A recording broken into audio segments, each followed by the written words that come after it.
Hello everyone and welcome to Pablo Escobar's video series. This is going to be vlog entry number 7 in my series and hope you guys enjoy it. So let's hop on into the Grand Arena account review first.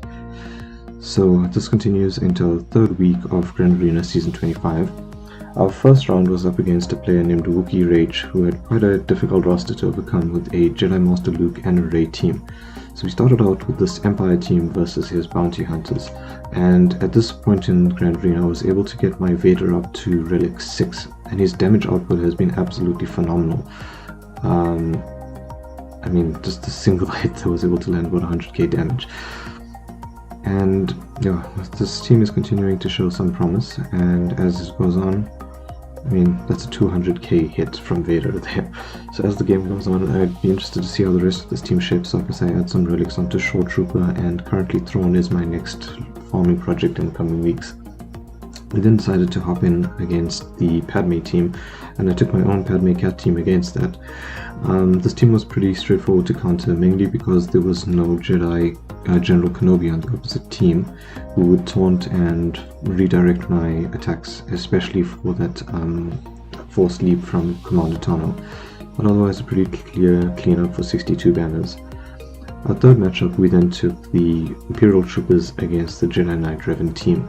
So a little bit tricky because the Savior actually kind of disrupts the momentum that the Imperial Trooper team tries to strive for, but it didn't really cause too much of a fuss. We were able to come away neatly with 65 banners from this, and I think the big highlight in here was having Piet at Relic 2 and being able to dish out a little bit more damage as time went on.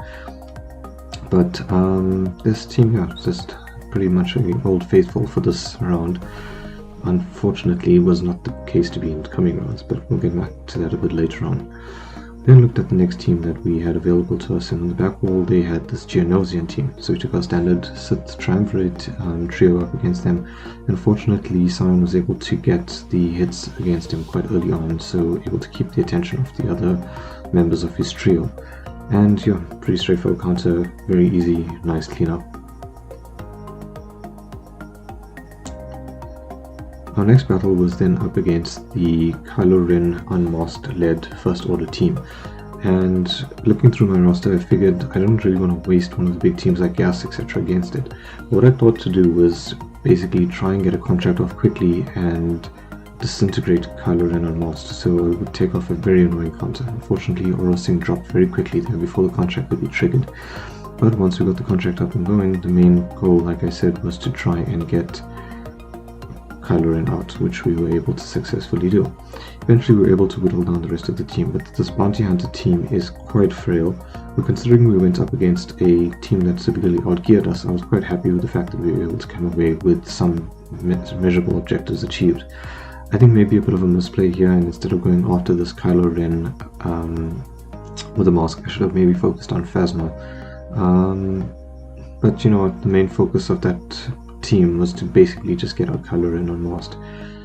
And then we went a little bit sidetracked and decided to use the Jedi Knight Revan team against the Night Sister team. Fortunately, this is a Night Sister team without the Knight's Sister Spirit. I don't know if that would have made too much of a difference, but Talia doesn't particularly seem to add too much to this team really. In any case, we were able to dance around them, take them out one at a time, and come away with a decent amount of banners of 62. We did lose a little bit though because of the plague and the damage across the board, etc. But nothing too much for concern. We then took this Relic 7 Kylo against the Gear 12 variant, and this was pretty easy as a cleanup, especially because of his amazing protection recovery. We then looked at the top the top zone, and the only team that really seemed to be able to put any kind of damage output from my side was going to be the General Anakin Skywalker team. So I thought the best option to use them against would probably be the Rey team that he had. And so we went in there and just got our work done as quickly as we possibly could. We were able to clear up quite nicely with 64 banners overall. On defense, he ultimately used his Rey to be able to clear my Supreme Leader Kylo Ren, and cleared out a few of the other teams as well, mainly on the bot zone. We then headed on to round number 2, and in round 2 we versed a player named Dol Guldur. Now this was quite a difficult player to come up against. He had quite a very well developed roster and quite a difficult wall to penetrate. Most of the teams that he had were very highly reliced, and if I remember correctly, this guy did not have a galactic legend, but he did have a very well-developed, focused teams. I mean, he's got like a Darth Revan with that entire team up to Relic 5, the Sith Triumvirate mostly at Relic 5. His Commander Skywalker team was quite well-developed as well. And yeah, across the board, this guy had a very considerable amount of gear advantage over me. So, despite my best efforts, it seems, I wasn't able to put up much of a contentious struggle against him. This General Anakin Skywalker team pretty much walked all over my Padme and Cat's team. But we were able to clear that team down to just gas, and then came in later with the Empire team with the idea of trying to lock him down and let's see if we could pick up a few banners and clear a path through him. But unfortunately, Short Trooper bit the dust quite early on. Once Storm landed the Fracture, we had a bit of a better chance against him, and we were able to eventually put gas down. But that is probably one of the only easy cleanups we had. I then decided to use my 501st team against his Jedi Knight-driven team, and well, a comfortable win. The problem remains that this 501st team doesn't have any protection recovery, and that seems to be a problem again here. So we lost 5 banners in the end from basically dropped protection on every single hero in this team. But that storm opened up a path, I guess. Then decided, you know what, since the Imperial Troopers have been so dependable of late, let's try using them against this First Order team. 10 out of 10 would not recommend in this game. Maybe there was an argument to be made of using Giet's aerial bombardments, whatever it's called, to try and clear out all the advantage and to land some dazes to minimize counterattacks, etc. It probably would have changed a bit, and if I came around later, then I could have probably added the inevitable failure to the Dark Trooper to get him to come in and attack more often. But once Dark Trooper fell and then the Range Trooper, the rest of the wheels just came off and this train just derailed very quickly. Unfortunately, then I didn't really have anything of substance to be able to go up against that team afterwards. So I decided to change track and go with another reliable counter of the Jedi Knight-driven team against Grievous. And once again, a reliable counter just failed to impress. I don't know why, but this just didn't seem like a very lucky round. Few misplays, I guess, on my part, but also some counters and some moves, etc. Like Jolie dropping there was very unlucky. Maybe after I'm finished with my farming plan, I'll come around and start investing a bit of a Relic level, maybe Relic 3 or so, just to tank him up a little bit. But I mean, this team has beaten Relic up teams before, so a little bit of bad luck, I guess. Then decided to take the Trail team out against the Bugs, and as our run of bad luck would have it, somehow Trail got marked down and pinned down very quickly. But we were still able to keep Scion and Nihilus alive and eventually kill off the rest of the Bugs and clear another win, which would be the last of the wins that we were able to achieve. Now for round 3, unfortunately I forgot to stream this on Twitch, so unfortunately I have no recordings and pretty much just let Homer describe this perfectly. Yeah, that's exactly how I felt. So we went up against a player named Dark Diggler, and Dark Diggler had quite a well-developed roster as well, also classing me with GP, and 2 Galactic Legends as well as a gas team. I mean, just from the Jedi Master Luke farm, that's quite a considerable amount of relics and diverse teams that were required. And from the Sith Eternal Emperor farm, there's a decent amount of Empire and Sith teams that would have formed as a consequence of that. So it was quite a difficult battle on paper, but luckily things seemed to pair out better than they would on paper. So we started off with the first round, and with the first battle, and I started off with a match of a Padme versus Padme team. We were able to ultimately clear a path through the bottom zone, and he was able to take my fleets, but strategically the bottom zone holds more points, and that's what helped us with our overall win. In the end, there was actually quite a lot of defensive wins that I was quite impressed by, considering the fact that this guy had very well developed teams. So I thought we'll start off just looking at that. The Geos were able to, well, they conceded very quickly. The Iden Versio team, though, seemed to hold up quite well against this. They were able to fend off a Poe Dameron team, Ewoks, and ultimately then died to a First Order team, which left only unmasked Kylo Ren standing. the Grievous team was able to hold up well against the Night Sisters, was able to hold up well against the Geos, and ultimately succumbed to a mismatched Thrawn-led Wampa team. So overall, like some pretty impressive wins over there.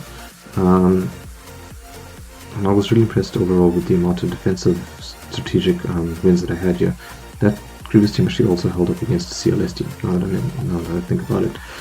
If we looked at the other wall, Supreme Leader Kylo Ren fell very quickly to a Jedi Master Luke at Relic 8. This was expected, I guess. If he had a Galactic Legend, if he had 2 Galactic Legends, he's obviously going to be able to take out mine. But what was surprising was that this Phasma team held up so well. So he used a Mon Mothma team, a Mon Mothma team against the Phasma team, an Old Ben mismatched Jedi team, and some Night Sisters, none of which were able to really break through that defensive wall at the top. The Ewoks unfortunately dropped quite quickly, so maybe the Universal team's going to sneak up and steal the defensive wins away from them this season. But time will see. We'll see in the next update at the end of the season and look at which team held the most defensive wins since the start of rendering of the beginning of this year. We're then looking over at the offense that I was able to put up, and as you can see, the banner scores indicated didn't really change much. So it took 2 teams to clear out the Padme team. Initially I put in my Padme Cat team and they were able to take out Padme and Jedi Knight Anakin, which I was quite happy with because that cleared a path to the rest of the team. So I then put in my Jedi Knight Revan team and targeted down the last 2 for a total of 44 banners from that battle. Against the Trail-led team that was there with the Sith, I put my Gas and Fiber first and they were able to one-shot that team. The Imperial Troopers were able to take out their Imperial brethren also in one attempt with another 65 banner win, redeeming themselves from the previous week. If we then look at the following walls to come, as I said, if we were going to just take out the back wall, I just wanted to focus on getting maximum banners where I could, and ultimately that's what helped with this large margin win against Darth Diggler. So when we're looking across to the back wall, the first team that I decided to go up against was the clone-led team with 5s. And since there weren't any relics on that team, I decided to use my Kylo Ren, original Kylo Ren, and solo against it, which I think I've shown in previous videos on my Twitch and the YouTube channel. We then took the Bounty Hunters up against the Qui-Gon led team. Since it wasn't an Omicron, this should have been a pretty easy win, and it was at 65 banners.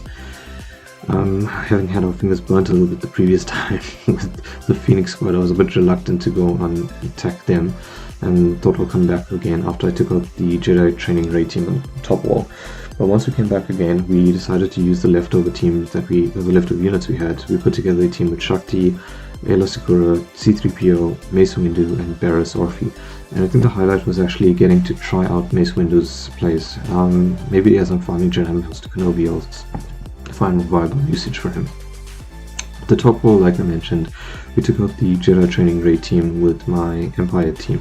Came away with a 60 banner win, losing banners for Short Trooper perishing very quickly, and for Mara J taking quite a beating, being able to hold on there, but she was not quite far down into the yellow and lost quite a bit of protection. And then to clear out the Bounty Hunter team, I thought, you know what, we're already ahead, let's try and go for another Hail Mary and see if we can kill off one last team. And we decided to use the Sith trio against the Bounty Hunters, and they worked phenomenally. Nihilus was able to stack up quite a lot of max health by pulling off, I think it was 2 or 3 annihilates in the totality of the entire fight. Overall, reflecting on this, I think it was the best option to go bot. I think in the past I have shown my Padme and Gas as a 1-2 combo is able to take out the Sith Eternal Emperor. But I think if I did that, I would have set myself up to lose, because I would have taken the zone with less points and needed 2 attempts instead of just 1. So that did it for the Grand Arena rounds for week 3. So moving on to the account update. So with the account for this week, there were quite a few improvements in terms of the Sith Eternal Emperor farm. So in previous attempts, we've looked at where we've progressed and I've outlined the different teams that I was trying to compile. So I'm trying to focus mainly here on the Imperial Troopers. Piet is currently at Relic 4, and Moff Gideon was able to achieve Gear 13, which is where I'm going to leave him because I don't want to waste relics on him. Range Trooper is, I think, 1 piece short, halted by Kyrotex at Gear 13, from Gear 13. and the Dark Trooper is still at gear 11 with the 4 pieces. But from boosting Piet's relic level in this past round, I've noticed quite a considerable amount of damage output.